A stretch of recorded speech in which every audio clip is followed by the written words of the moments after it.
So in this area behind us, which we've got covered over at the moment, we've got the cobblestones.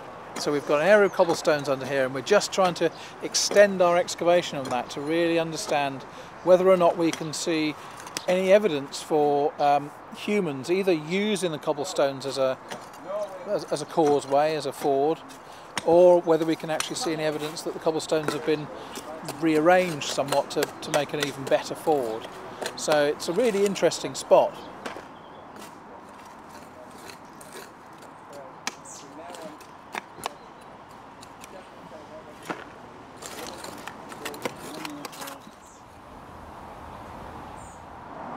Well, here we are at trench number 2. We're still down in the valley of Germany Beck.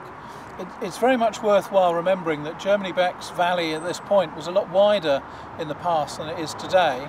There's a big bank just behind me that's 3 metres tall, and that material was all brought in the 1960s by people building university, all the waste material from the university being built. So it's a much wider area for the beck to flow in.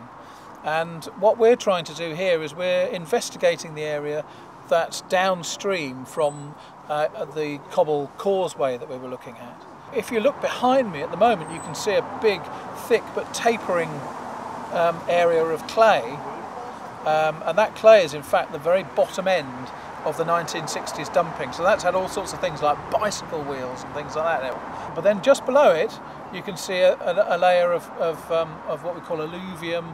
There's a lighter grey material, not much in there, and that seems to represent flooding in the sort of 1900s.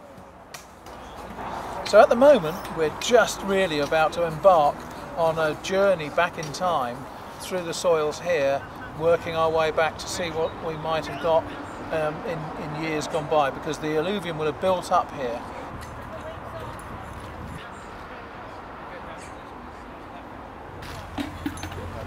The moment one starts the briefing, everybody starts to arrive. So I'd like now, if somebody wants something slightly lighter to do, is to get one of the trays that we've completed, get them washed, let's have a look at them, let's decide what they are. Anyway, and the other thing is, we've got, there's all the coffee and water. Yes, everything is to be found. Everything is to be found around there. There's tons of water. Please keep yourself well watered. This is drinking water, but I put it here, for the wash down. In terms of the team workout, I'll very much leave that to John to do. But we know that Bob is going to be leading on the thing down there. And our metal detectors. If there's anything you've got nice and clear and you feel you just want somebody to come and do it, John Leary is your man there, and he will step in and give him a chance to get in there, because there's no point having a metal detectorist if you don't let him get in and have a look around. Yeah. I'm a member of the York Metal Detecting Club, and we've been asked along to this dig to assist in finding any metal items. Almost definitely iron. This is very interesting. Again, it's around that area somewhere. I need to check the soil really. You can see the white flags over there behind Bob.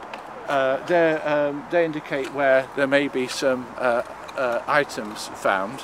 It may well be that it's a mineralised chunk of earth or something like that, but I think it's probable that there is something in those layers.